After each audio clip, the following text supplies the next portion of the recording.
Hello. कल वाला video upload नहीं किए हैं। कल वाला कौन वीडियो अपलोड नहीं हुआ है जी? है? काहे नहीं हुआ है उसमें?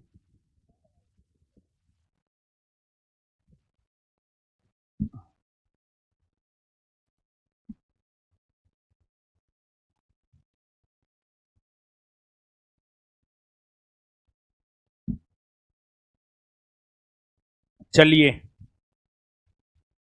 तो इधर कीजिए हो। कैमरा इधर कीजिए।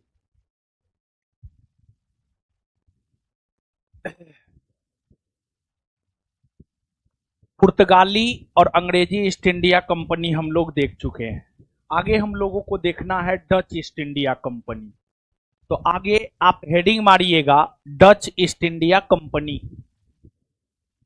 Dutch East India company. Dutch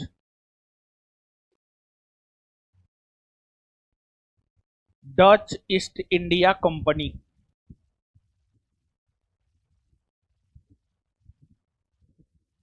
Dutch East India company.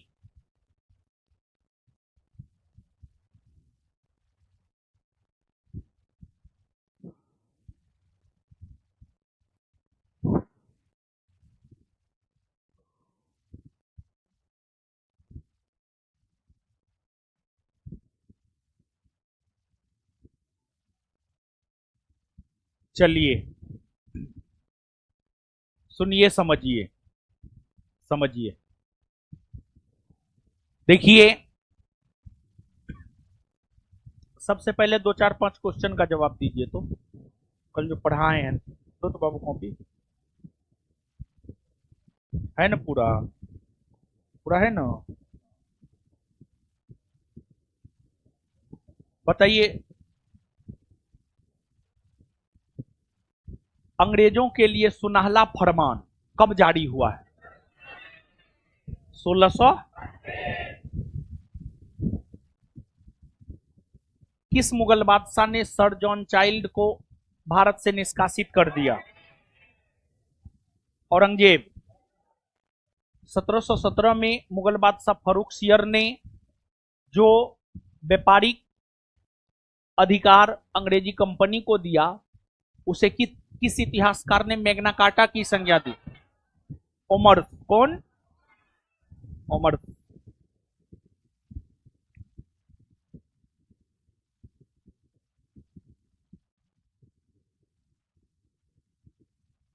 Madras में अंग्रेजों का जो किलाबंद कोठी था उसे क्या नाम दिया गया? Fort Saint George. मद्रास में अंग्रेजों का जो किलाबंद कोठी था उसे क्या नाम दिया गया?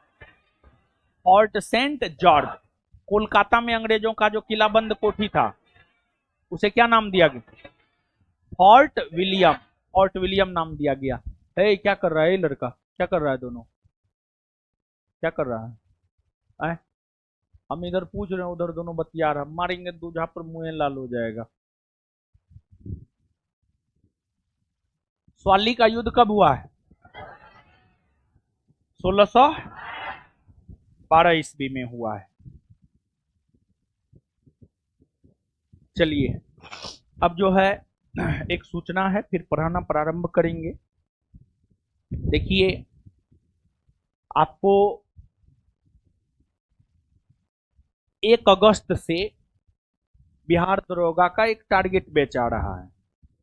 इस टारगेट बैच में जो है हम लोग लगभग 20,000 प्लस क्वेश्चन करवाएंगे, और साथ ही साथ बिहार दरोगा का जो पीवाईक्यू है, प्रीवियस ईयर क्वेश्चन, बिहार दरोगा के पीवाईक्यू यानी प्रीवियस ईयर क्वेश्चन को भी करवाएंगे। तो बिहार दरोगा के प्रीवियस ईयर क्वेश्चन को करवाते हुए तथा उसको आधार बनाते हुए लगभग 20,000 एमसीक्यू मल्टीपल चॉइस क्वेश्चन जो है आपको करवाया जाएगा। क्वेश्चन होगा, 4 ऑप्शन होगा, क्वेश्चन को डील किया जाएगा, सभी ऑप्शन को डील किया जाएगा।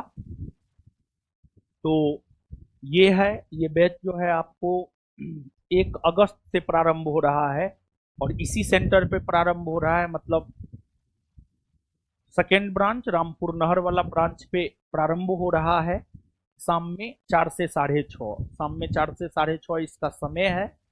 एक सप्ताह डेमो है, कहने के लिए एक सप्ताह डेमो देते हैं, लेकिन डेमो 15 दिन भी चलता है, महीना दिन भी चलता है, समझ गए। तो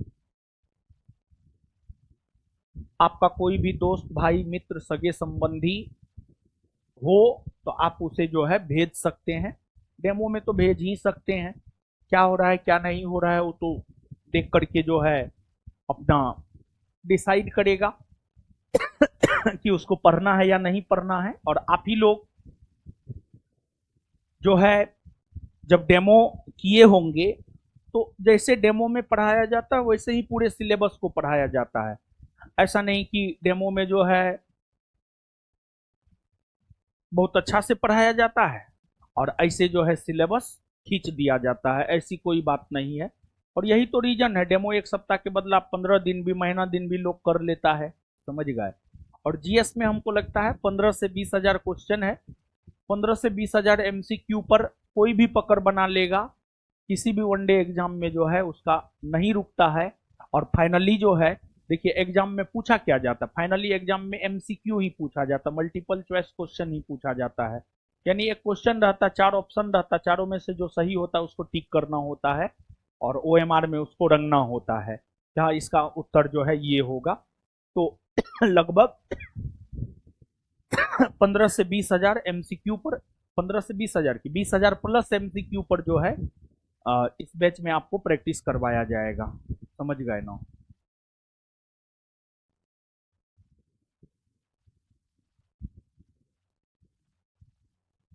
आगे आइए अब, डच ईस्ट इंडिया कंपनी।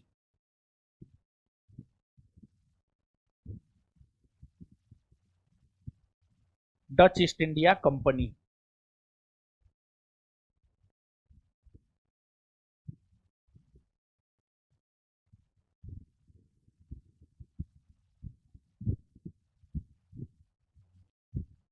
देखिए, Dutch East India company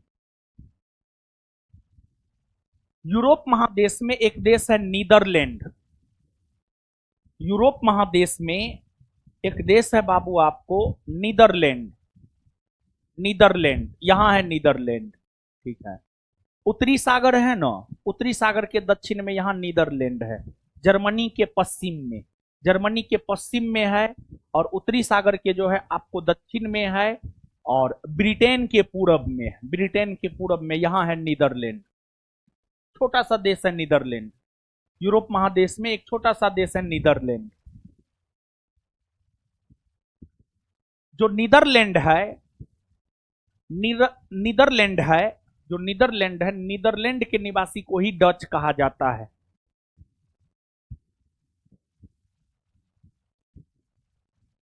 Dutch East India company की स्थापना 1602 में हुई है। डच ईस्ट इंडिया कंपनी की स्थापना 1602 में हुई है। लेकिन इस कंपनी की स्थापना से पहले डच लोग भारत आ चुके थे। इस कंपनी की स्थापना से पहले डच लोग भारत आ चुके थे और भारत आने वाला जो प्रथम डच यात्री है, भारत आने वाला प्रथम डच यात्री है कार्नेलियन हाउटमैन। भारत आने वाला जो प्रथम डच यात्री है, भारत आने वाला प्रथम डच यात्री है कार्नेलियन हाउटमैन।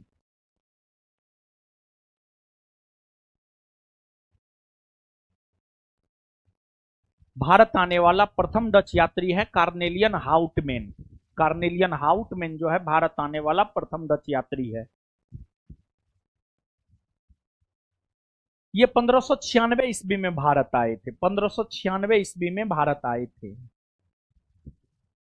जबकि डच ईस्ट इंडिया कंपनी की स्थापना 1602 ईस्वी में हुई और डच ईस्ट इंडिया कंपनी की स्थापना वेरिंगदे ऑस्टदे इंडसे कंपनी के नाम से हुआ है। जो डच ईस्ट इंडिया कंपनी है, डच ईस्ट इंडिया कंपनी की स्थापना अगर देखी जाए तो डच ईस्ट इंडिया कंपनी की स्थापना जो है आपको वेरिंगदे वेडिंग दे ऑस्टे इंडसे कंपनी, वेडिंग दे ऑस्टे इंडसे कंपनी के नाम से डच ईस्ट इंडिया कंपनी की स्थापना हुई। डच ईस्ट इंडिया कंपनी पूर्वी एशियाई देश भारत करने के लिए आई, और जब डच ईस्ट इंडिया कंपनी पूर्वी एशियाई देश भारत करने के लिए आई तो डच कंपनी ने क्या देखा? डच कंपनी ने यह देखा कि भारत में मसालों के व्यापार पर पुर्तगालियों ने अपना अधिकार कर लिया है। भारत में मसालों के व्यापार पर पुर्तगालियों ने अपना अधिकार कर लिया है। तो फिर डच इंडोनेशिया, डच जो है इंडोनेशिया, इंडोनेशिया के साथ मसालों का व्यापार करना शुरू किया। भारत में मसालों के व्यापार पर एकाधिकार स्थापित कर चुका था पुर्तगाली। इसी वजह से डचों ने इंडोनेशिया के साथ मसालों का व्यापार किया, और डचों ने इंडोनेशिया के साथ मसालों का व्यापार किया, और भारत के साथ डचों ने सूती वस्त्र का व्यापार किया। भारत के साथ डचों ने सूती वस्त्र का व्यापार किया। सूती वस्त्र, भारत के साथ जो है डचों ने सूती वस्त्र का व्यापार किया, सूती वस्त्र का व्यापार।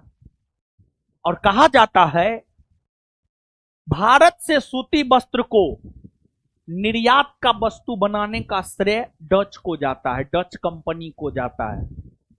मतलब भारत से सूती वस्त्र निर्यात होने लगा, यानी भारत से सूती वस्त्र का व्यापार होना शुरू हो गया। भारत से सूती वस्त्र का व्यापार होना शुरू हो गया। भारत से सूती वस्त्र का व्यापार होना शुरू हो गया। भारत से सूती वस्त्र का व्यापार होना शुरू हुआ, डचों के वजह से शुरू हुआ। और डच लोग भारत आए, भारत में अपना कारखाना स्थापित किया। डचों ने अपना प्रथम कारखाना 1605 में आंध्र प्रदेश के मसूलीपट्टनम में खोला। डचों की अगर हम बात करें तो डचों ने भारत में अपना प्रथम कारखाना अगर देखा जाए तो डचों ने भारत में अपना प्रथम कारखाना 1605 ईस्वी में आंध्र प्रदेश के मसूलीपट्टनम में खोला। आंध्र प्रदेश के मसूलीपट्टनम, आंध्र प्रदेश के मसूलीपट्टनम में डचों ने अपना प्रथम कारखाना खोला। डचों ने अपना प्रथम कारखाना खोला, प्रथम कारखाना खोला। इसके बाद डचों ने भारत के अन्य शहरों में, सूरत में, पिपली में, चिंसुड़ा में, हर जगह डचों ने अपने व्यापारिक कारखाना को खोलने का काम किया।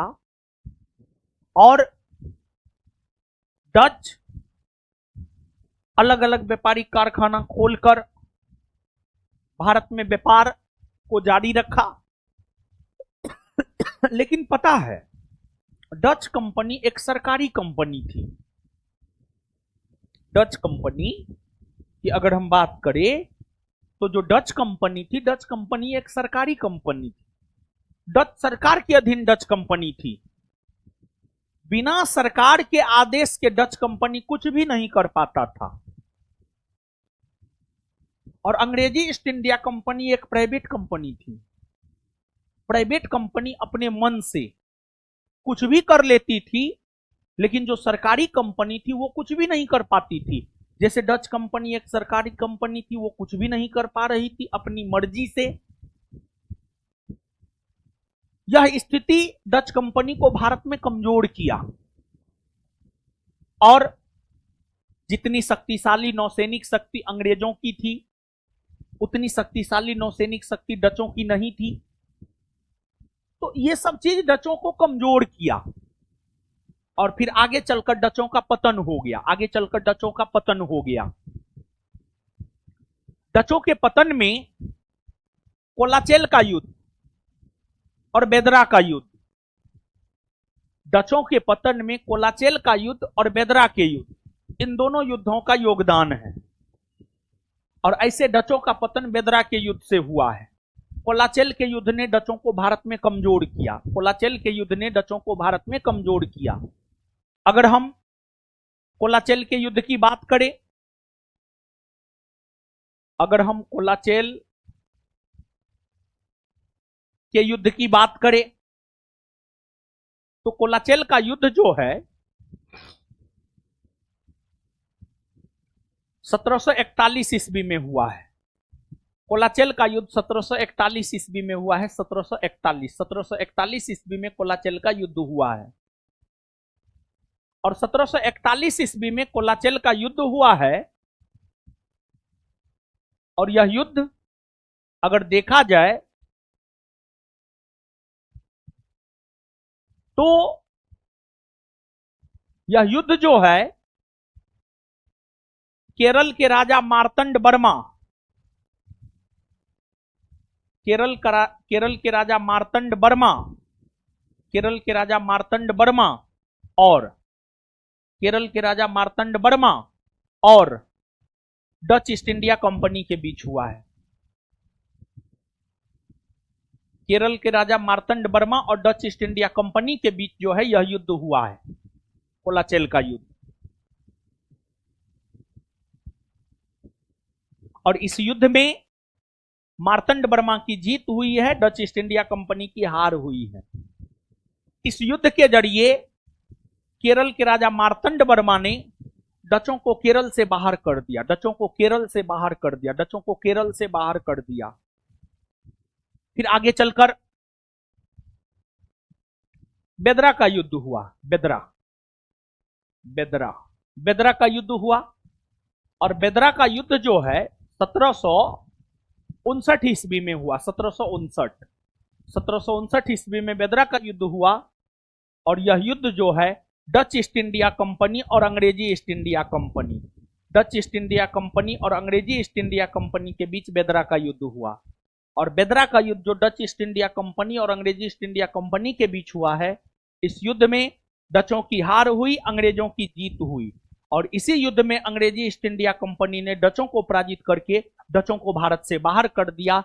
और फिर डच ईस्ट इंडिया कंपनी का भारत से पतन हो गया। डच ईस्ट इंडिया कंपनी का भारत से पतन हो गया। और डच ईस्ट इंडिया कंपनी का पतन हो भी क्यों नहीं? क्योंकि ये इंडोनेशिया और भारत दोनों जगह अपना पांव पसार ले था।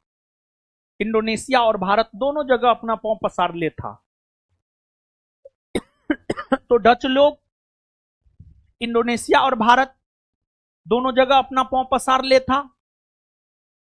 तो बाबू आपको दो नाव की सवारी कभी भी आपको आपके मंजिल तक नहीं पहुंचा सकता है, अपवाद में मंजिल तक पहुंचा सकता है। लेकिन ऐसे दो नाव की सवारी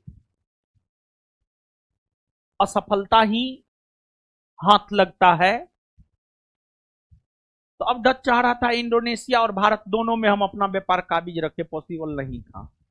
पॉसिबल था भी तो शक्तिशाली रूप में पॉसिबल नहीं था, समझ गए ना। तो फिर डचों का भारत से पतन हो गया। और आगे डच जो है इंडोनेशिया में अपने व्यापार को जारी रखा, लेकिन भारत से पतन हो गया। और भारत से पतन होने के कारणों में जो है, एक कारण अगर देखा जाए तो एक कारण आपको अंग्रेजी ईस्ट इंडिया कंपनी के नौसैनिक शक्ति का शक्तिशाली होना भी था, समझ गए। तो नीचे से लिखिए अब,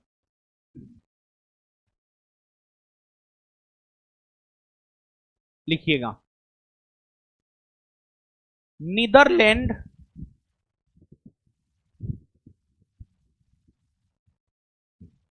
नीदरलैंड या हॉलैंड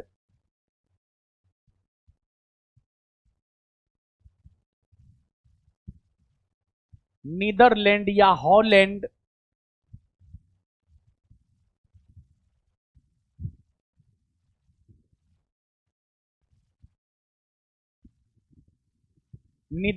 या हॉलैंड नीदरलैंड या हॉलैंड के निवासी को नीदरलैंड या हॉलैंड के निवासी को, नीदरलैंड या हॉलैंड के निवासी को डच कहा जाता है। नीदरलैंड या हॉलैंड के निवासी को डच कहा जाता है।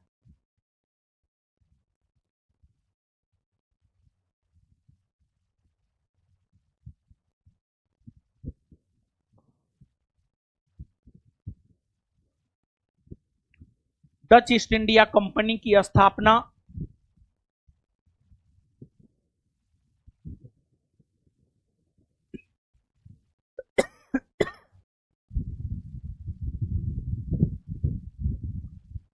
डच ईस्ट इंडिया कंपनी की स्थापना 1602 ईस्वी में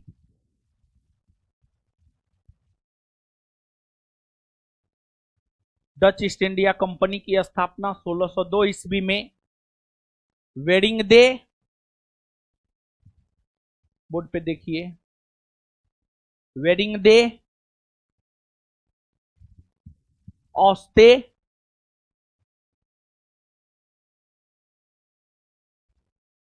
इंडसे कंपनी,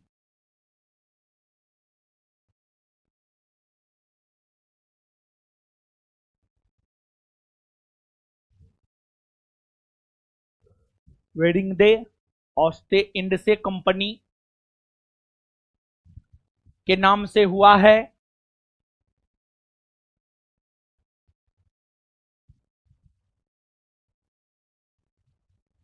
यह कंपनी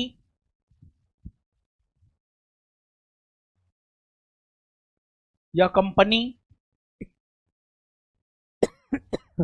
यह कंपनी भारत में अपना पहला कारखाना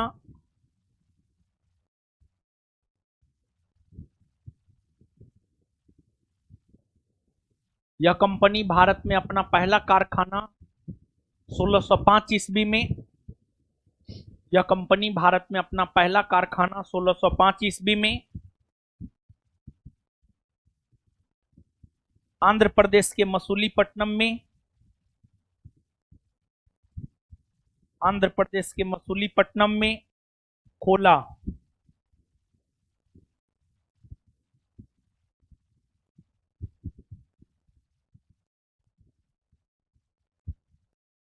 डचों ने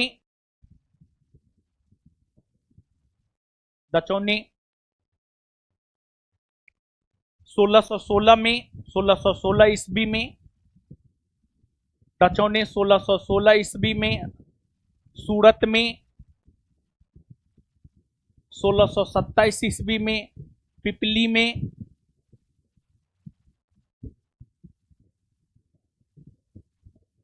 1653 ईस्वी में चिंसूड़ा में,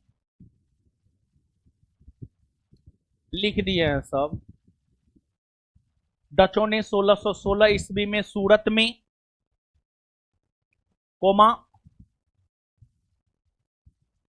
1627 ईस्वी में पिपली में, कोमा 1653 ईस्वी में चिंसूड़ा में,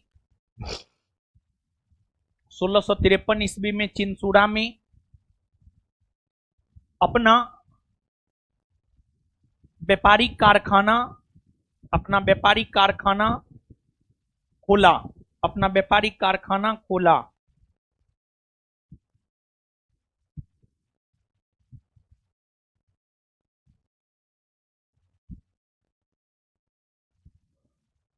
नेक्स्ट पॉइंट, डचों ने 1619 ईस्वी में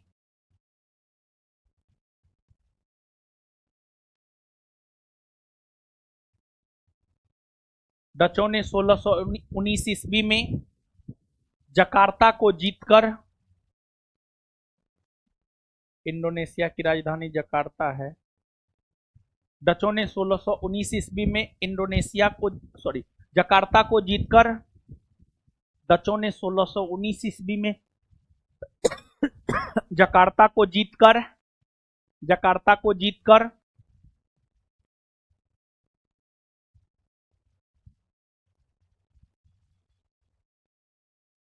बाटबिया नामक नगर, बाटबिया।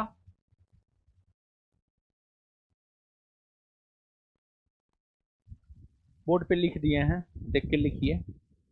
बाटबिया नामक नगर की स्थापना किया।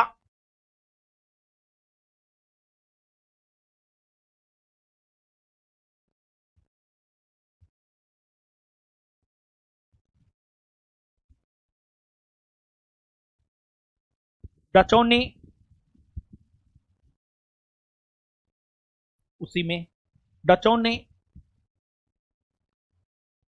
1641 में, डचों ने 1641 में मलक्का,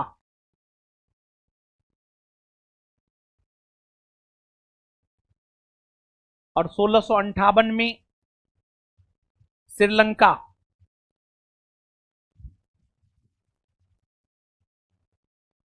डचों ने 1641 में मलक्का और 1658 में श्रीलंका। डचों ने 1641 में मलक्का और 1658 में श्रीलंका। पुर्तगालियों से, पुर्तगालियों से पुर्तगालियों से जीत लिया।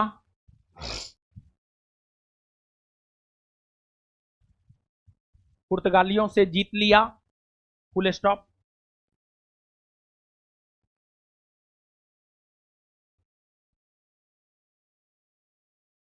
नेक्स्ट पॉइंट लिखिएगा। डचों ने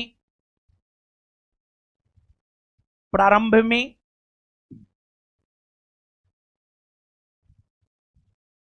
डचों ने प्रारंभ में इंडोनेशिया, डचों ने प्रारंभ में इंडोनेशिया,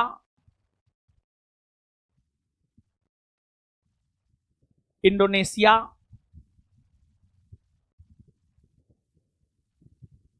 इंडोनेशिया को केंद्रित करते हुए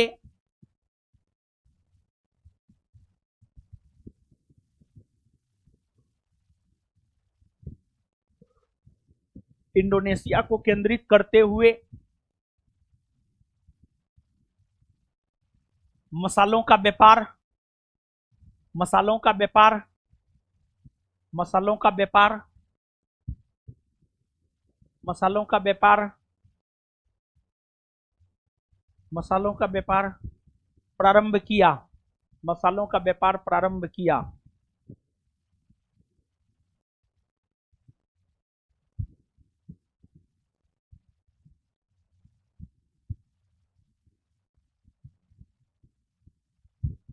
कालांतर में, कालांतर यानी बाद में, कालांतर में, कालांतर में डचों ने, कालांतर में डचों ने भारत की ओर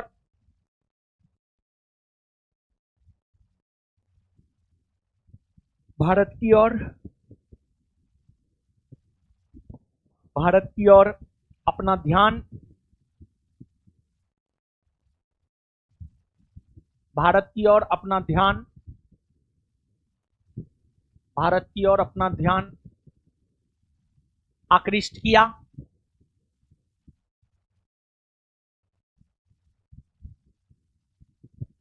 भारत की ओर अपना ध्यान आकृष्ट किया, फुल स्टॉप।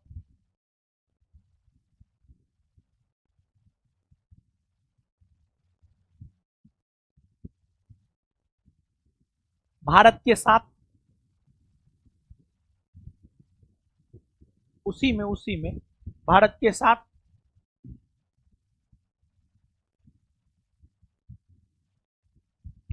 भारत के साथ सूती वस्त्र, सूती वस्त्र, सूती वस्त्र का व्यापार करना,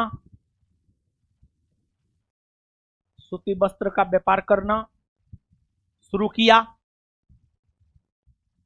भारत के साथ सूती वस्त्र का व्यापार करना शुरू किया,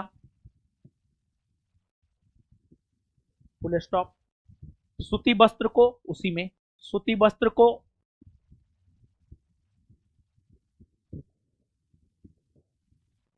सूती वस्त्र को निर्यात का वस्तु, निर्यात, सूती वस्त्र को निर्यात का वस्तु, सूती वस्त्र को निर्यात का वस्तु बनाने का श्रेय,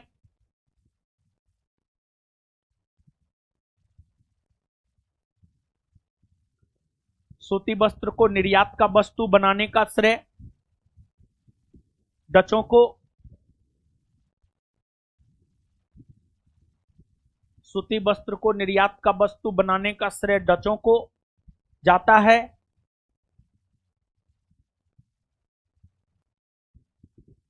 डचों को जाता है, full stop. Next point, Dutch company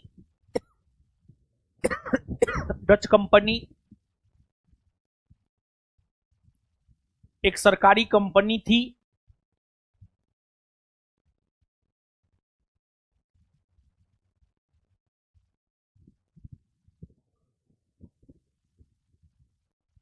जो डच कंपनी एक सरकारी कंपनी थी जो डच सरकार जो डच सरकार के दिशा निर्देश में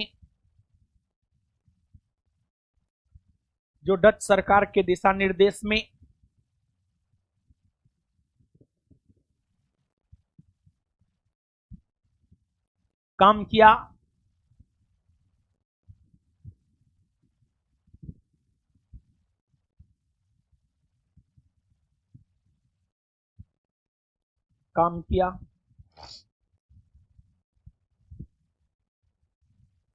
करती थी।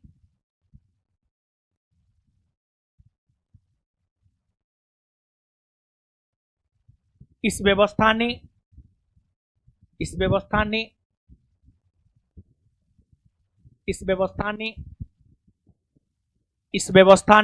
डच कंपनी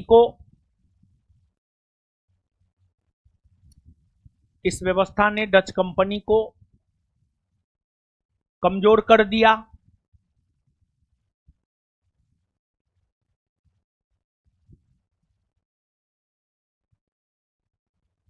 तथा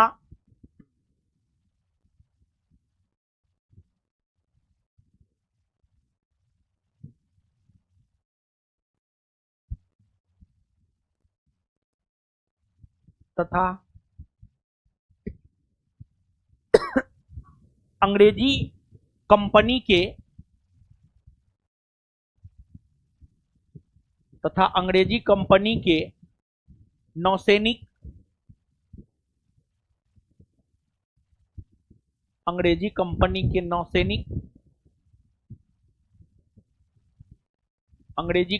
के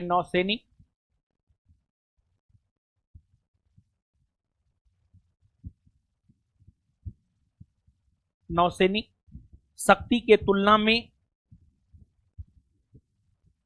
अंग्रेजी कंपनी के नौसैनिक शक्ति के तुलना में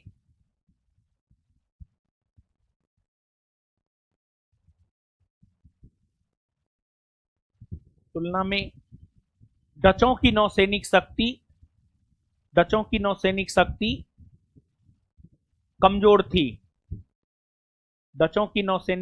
कमजोर थी। नेक्स्ट पॉइंट,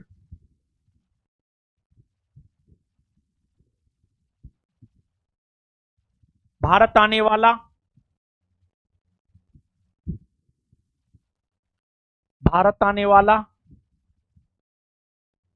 प्रथम डच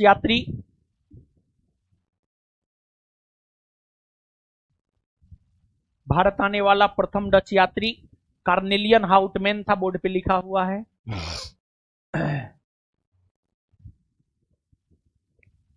भारत आने वाला प्रथम डच यात्री कार्नेलियन हाउटमैन था। भारत आने वाला प्रथम डच यात्री कार्नेलियन हाउटमैन था।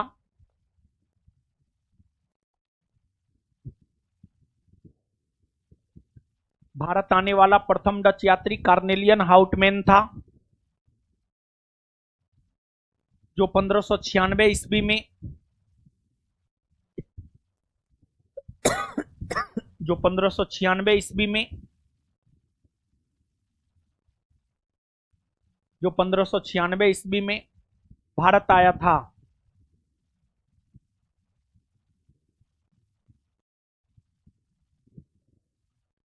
जो 1596 ईस्वी में भारत आया था, जो 1596 ईस्वी में भारत आया था, जो 1596 ईस्वी में भारत आया था।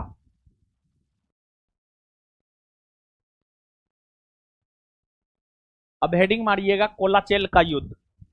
कोलाचेल का युद्ध बोर्ड पे लिखा हुआ है, कोलाचेल का युद्ध। हेडिंग मारिए कोलाचेल का युद्ध।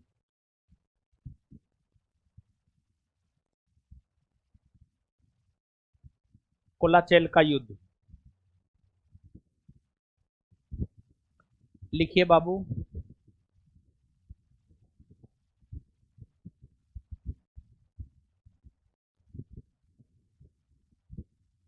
यह युद्ध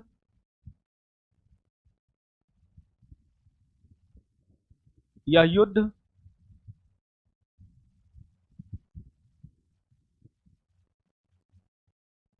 1741 ईस्वी में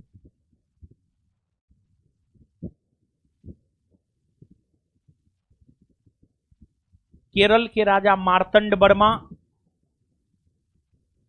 यह युद्ध 1741 ईस्वी में केरल के राजा मार्तंड वर्मा और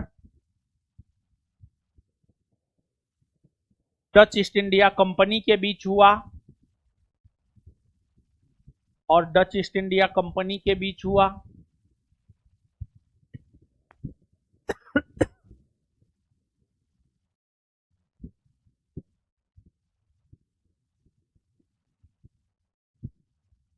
इस युद्ध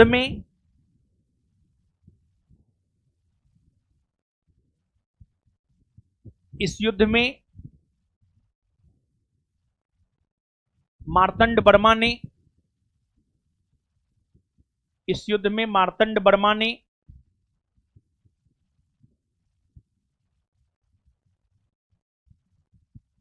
इस युद्ध में मार्तंड वर्मा ने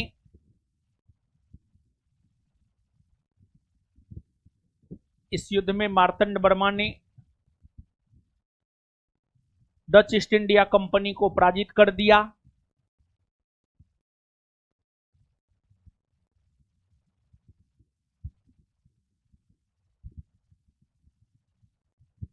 इस युद्ध में मार्तंड वर्मा ने डच ईस्ट इंडिया कंपनी को पराजित कर दिया तथा केरल से बाहर कर दिया तथा केरल से बाहर कर दिया तथा केरल से बाहर कर दिया तथा केरल से बाहर कर दिया तथा केरल से बाहर कर दिया। आगे हेडिंग मारिएगा बेदरा का युद्ध। बेदरा का युद्ध। बेदरा का युद्ध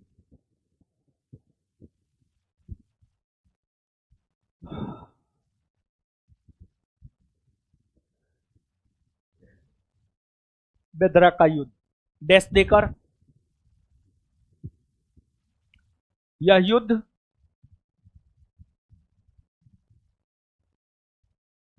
यह युद्ध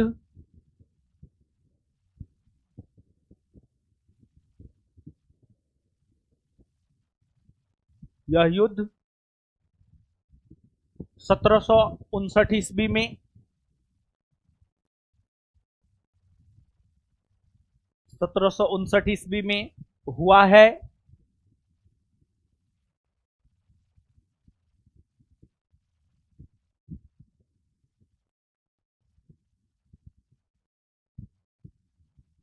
यह युद्ध डच ईस्ट इंडिया कंपनी और ब्रिटिश ईस्ट इंडिया कंपनी के बीच हुआ है।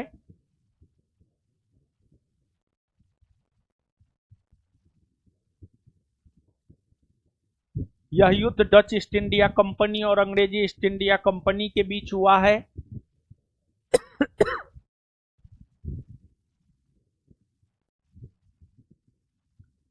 यह युद्ध डच ईस्ट इंडिया कंपनी और अंग्रेजी ईस्ट इंडिया कंपनी के बीच हुआ है। यह युद्ध डच ईस्ट इंडिया कंपनी और अंग्रेजी ईस्ट इंडिया कंपनी के बीच हुआ है। यह युद्ध डच ईस्ट इंडिया कंपनी और अंग्रेजी ईस्ट इंडिया कंपनी के बीच हुआ है। इस युद्ध में अंग्रेजों ने डचों को पराजित कर दिया।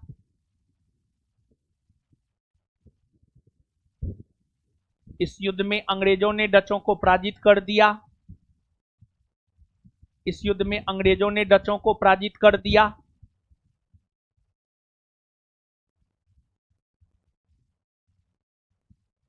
इसी युद्ध से इसी युद्ध से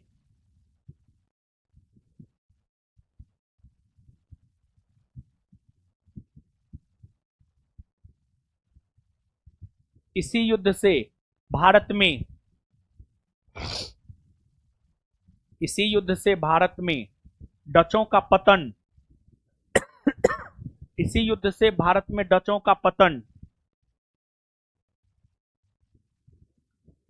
इसी युद्ध से भारत में डचों का पतन हुआ माना जाता है।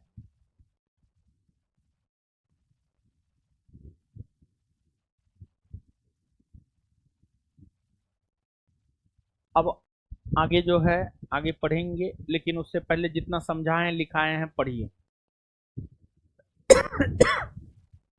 पढ़िए तो पढ़िए, जितना समझाए लिखाए हैं पढ़िए।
पढ़ लिए,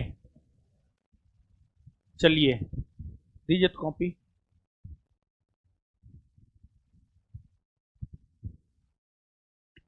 आइए बताइए, कहाँ के निवासी को डच कहा जाता है? नीदरलैंड या हॉलैंड? कहां के निवासी को डच कहा जाता है? नीदरलैंड या Holland. Dutch East India company की स्थापना कब हुई है? 1602। डच ईस्ट इंडिया कंपनी की स्थापना 1602 में किस नाम से हुई? वेडिंगडे ऑस्टे इंडसे company. Dutch East India company की स्थापना 1602 में किस नाम से हुई? वेडिंगडे ऑस्टे इंडसे company. Dutch East India company अपना पहला कारखाना कब और कहां खोला? 1605 आंध्र प्रदेश के Masulipatnam. Dutch East India company अपना पहला कारखाना कब और कहां खोला? 1605 मसूलीपट्टनम। डचों ने सूरत में अपना कारखाना कब खोला? 1616। डचों ने सूरत में अपना पहला कारखाना कब खोला? पिपली में 1627। पिपली में, चिंसुड़ा में डचों ने जकार्ता को जीतकर बाटविया नामक नगर की स्थापना कब किया? 1619। डचों ने जकार्ता को जीतकर बाटविया नामक नगर की स्थापना कब किया? डचों ने 1641 में मलक्का, 1658 ईस्वी में श्रीलंका किससे जीत लिया? डचों ने 1641 ईस्वी में मलक्का, 1658 ईस्वी में श्रीलंका किससे जीत लिया? डचों ने प्रारंभ में अपना ध्यान कहां केंद्रित किया? इंडोनेशिया। इंडोनेशिया के साथ डचों ने कौन वस्तु का व्यापार किया? मसालों का ना। भारत के साथ डचों ने कौन वस्तु का व्यापार किया? सूती वस्त्र। सूती वस्त्र। सूती वस्त्र को निर्यात का वस्तु बनाने का श्रेय किसे जाता है? डच को। किसे जाता है? सूती वस्त्र को निर्यात का वस्तु बनाने का श्रेय किसे जाता है? डच कंपनी सरकारी कंपनी न थी हो। आए भारत आने वाला प्रथम डच यात्री कार्नेलियन हाउटमैन। भारत आने वाला प्रथम डच यात्री कार्नेलियन हाउटमैन। भारत आने वाला प्रथम डच यात्री carnelian Houtman. Carnelian Houtman Bharat कब आया है? 1596। कोलाचेल का युद्ध कब हुआ है? 1741। कोलाचेल का युद्ध कब हुआ है? किसके किसके बीच हुआ है? केरल के राजा मार्तंड वर्मा और Dutch East India company. Colachel का युद्ध किसके किसके बीच हुआ है? मार्तंड वर्मा और डच ईस्ट इंडिया। अच्छा, कोलाचेल के युद्ध में किसकी जीत हुई? मार्तंड वर्मा की। बेदरा का युद्ध कब हुआ है? 1700। बेदरा का युद्ध कब हुआ है? यह युद्ध किसके किसके बीच हुआ है? डच ईस्ट इंडिया कंपनी और इसमें किसकी जीत हुई है? अंग्रेजी ईस्ट इंडिया कंपनी। कौन युद्ध से डचों का भारत में पतन हुआ है? बेदरा के युद्ध से। कौन युद्ध से भारत में डचों का पतन हुआ है? कौन युद्ध से भारत में डचों का पतन हुआ है? कौन युद्ध से भारत में डचों का पतन हुआ है? बेदरा का युद्ध। अब 1 मिनट सुनिए।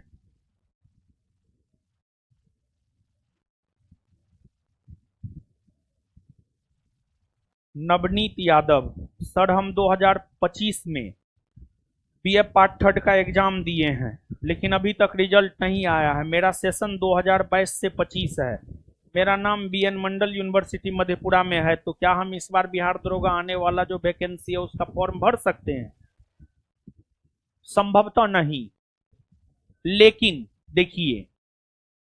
देखिए जब नोटिफिकेशन आता है ना, तो उसमें जिक्र कर देता है कि इस डेट से पहले आपका ग्रेजुएशन हो जाना चाहिए। अगर उस डेट से पहले आपका ग्रेजुएशन हो जाता है तो फिर आप भर सकते हैं, अदरवाइज आप नहीं भर सकते हैं। अभी नोटिफिकेशन नहीं आया है, लेकिन हमको जो संभावना लग रहा है नहीं। समझ गए? पकड़िए आगे, हल्ला मत कीजिए।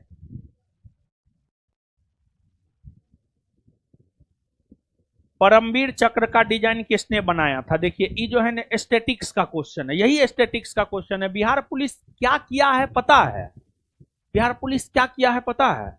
क्वेश्चन एनालिसिस जब किए देखे 12, 15, 20 तक स्टैटिक पूछ दिया है, समझ गए। तो ये भी एक रीजन है कि स्टूडेंट को जो है अता पता नहीं चल रहा है। लेकिन ऐसा नहीं है कि सब्जेक्ट से नहीं पूछा जा रहा है, सब्जेक्ट से भी पूछा जा रहा है और स्टैटिक जो है थोड़ा ज्यादा पूछ दिया है। तो ये स्टैटिक्स का क्वेश्चन है और इसी वजह से आपका स्टैटिक्स हो भी रहा है। स्टैटिक्स में बहुत कुछ हुआ होगा आपको, ठीक है, उसका फायदा भी एग्जाम में मिला होगा। अब देखिए परमवीर चक्र का डिजाइन किसने बनाया है? सावित्रीबाई खानोलकर। सावित्रीबाई खानोलकर, सावित्रीबाई खानोलकर। लिख लीजिए ये पॉइंट, कहीं पर आप अपने कॉपी में लिखिए। एक बार बिहार पुलिस पूछा है, दोबारा भी पूछ सकता है, लिख लीजिए इसको। परमवीर चक्र का डिजाइन, आप लोग जो है स्टैटिक्स के क्लास से भागते हैं, परेशान नहीं होना है, ठीक है। ऐसे जब क्वेश्चन नहीं बनेगा एग्जाम में तो फिर रोइएगा, मेरा का लीजिएगा। सावित्रीबाई खानोलकर,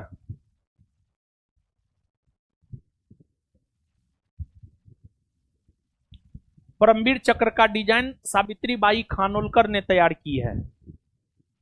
चलिए पकड़िए, लड़की पकड़ो, चलिए आगे आइए। ये सब क्या आप लोग नौटंकी एगो नया नियम सीख लिए हैं। मेरा नाम कुंदन कुणाल रॉय है, मेरा दयनीय स्थिति है। दयनीय स्थिति है तो दिखाइए, वो लिखना ना है, दिखाना है कि आपका दयनीय स्थिति है, ठीक है। तब कोई विचार विमर्श होगा, तब मदद मिलेगा। दिखाना पड़ता है, वो लिखने से नहीं होता है। लिखाने में जो है ना सब कहता है सब मेरा दयनीय स्थिति ही है। जिसका आई डिसेबिलिटी हो वह किस सरकारी नौकरी का तैयारी कर सकता है? मतलब एक आंख से ब्लाइंड है, वो है ना, वो टीचर का तैयारी करने बोलिए, टीचर का तैयारी करने बोलिए, टेट का है, पकड़िए, टीचर का तैयारी करने बोलिए। भारत में प्रथम ब्रिटिश प्रेसिडेंसी कहां स्थापित की गई? कोलकाता। सर आप लिखा है कोलकाता उत्तर होगा, लेकिन दूसरा किताब में इसका उत्तर सूरत। सूरत काहे होगा? सूरत में प्रथम व्यापारिक कारखाना की स्थापना हुई है। प्रेसिडेंसी नगर सूरत ने बना है पहला, समझ गए। प्रेसिडेंसी नगर पहला कोलकाता ही बना है, कोलकाता बना है। दूसरा किताब लिखता है उसको काट दीजिए आप, कोलकाता लिखिए।